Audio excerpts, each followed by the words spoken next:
Hey guys, welcome to Altaz-Review, and today we're going to be talking a little about Alan Wake. I'd like to talk a little about the original Alan Wake and even the remastered version from 2 years ago. Remedy Games has a repertoire of amazing games and a connected universe, and Alan Wake is no small part of that package. But I think after so many years, and in a time where I just don't think Alan Wake got appreciated enough, it's time to revitalize the whole series.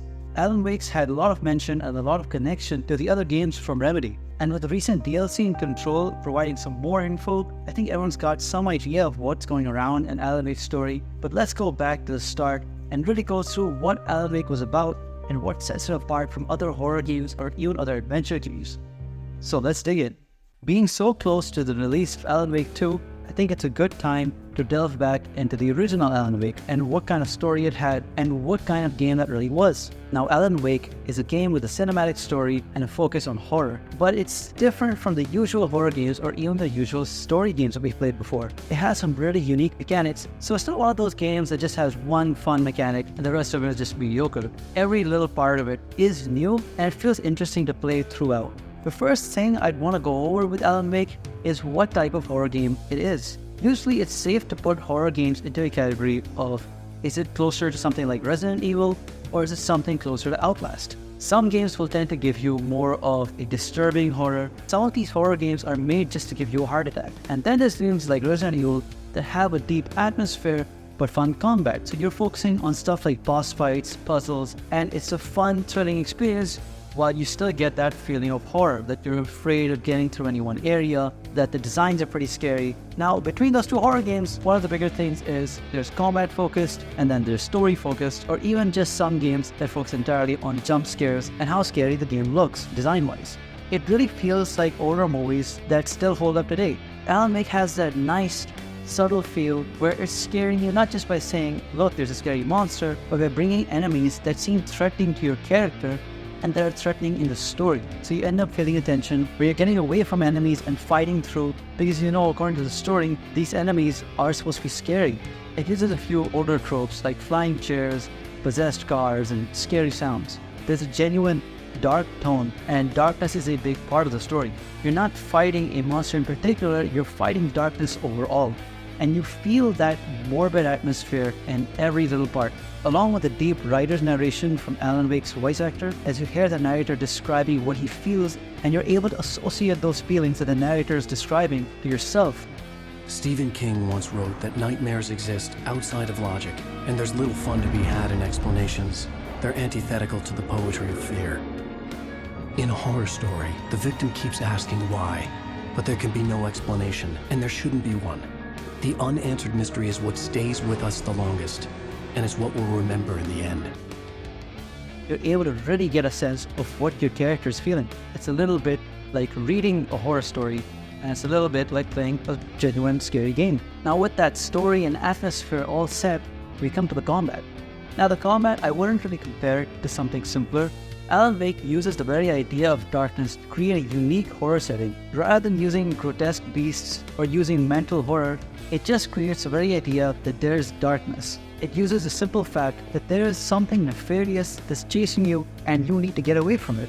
It's the most basic version of horror and it works because you're not seeing it as some games trying to scare you. Now you're actually scared and you're taking it as a simple cinematic experience where your character is scared and you're actually worried about getting to the other side. Alan Wake really brings out the best using his dark tones. That dark tone is used even better with Alan Wake's combat. Now it's safe to say that in terms of horror combat, games like Resident Evil and Evil Within have kind of taken over. It's generally pretty difficult to combine good combat and not make the game less scary. You're either in a weaker position, or if you're good enough at the game, then the monsters or enemies coming after you just aren't that scary anymore.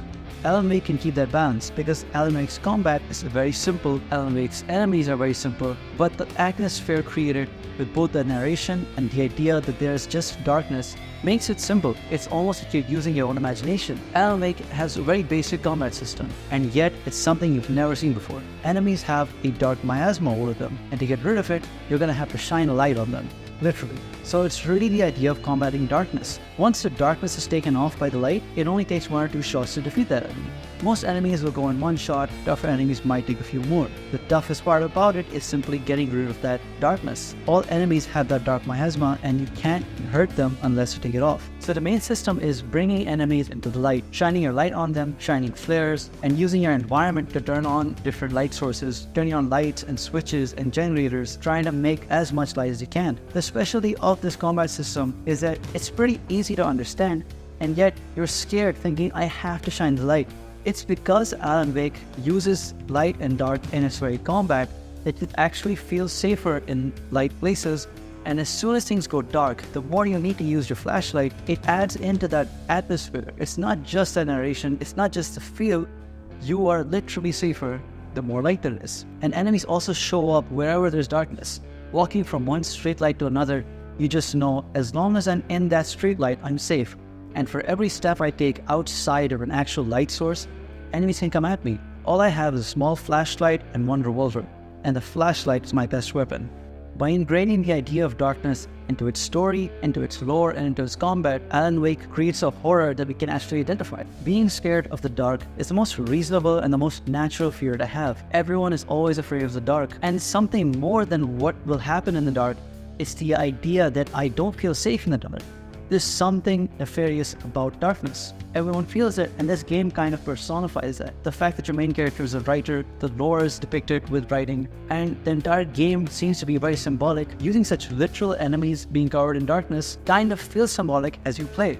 I might be bringing up Alan Wake as a highly symbolic game, some poetic thing, but if you play it, it really feels like that. It's so simple, but you keep getting these ideas. It just says there's darkness and I need to get through it. The story isn't even that direct, so as you move forward, the combat doesn't really get tiring. It uses different environments, it gives you different types of weapons. It might put you in a situation like a classic horror game where you can only run away, you have less ammo, and there's too many enemies. And sometimes it might just give you everything you need. It blasts hardcore rock music while you shoot fireworks and shotguns, so it doesn't really try too hard to create an atmosphere. The atmosphere is all over. You just naturally feel it. Once it sets that tone, the darkness is not safe and light is safe. It sets a precedent that you know what to expect, and yet it's so terrifying. You can see the moment you're stepping out of the light into a dark hall.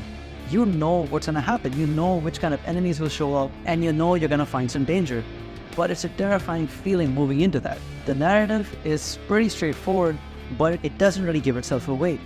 It is pretty mysterious. You can see how Alan is searching for information from wherever he can. He finds riddles and follows them wherever he can because he doesn't really have a choice.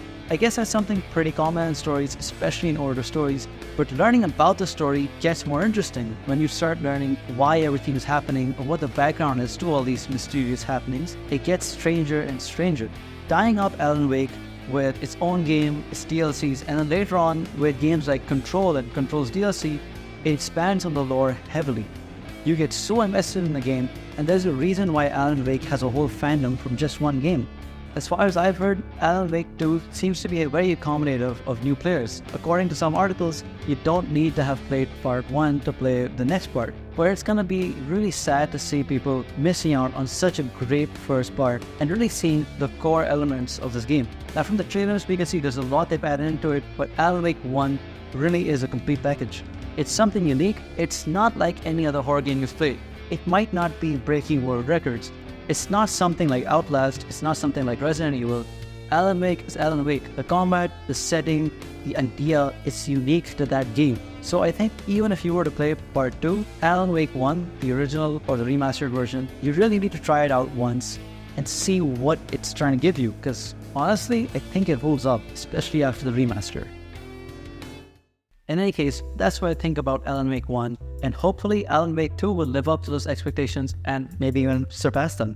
Let me know if you plan to try out Alan Wake or if you're excited for the second part, and let me know what kind of videos you want to see in the future. If you enjoyed this video, feel free to like and maybe even subscribe. I hope I see you here again. See you later.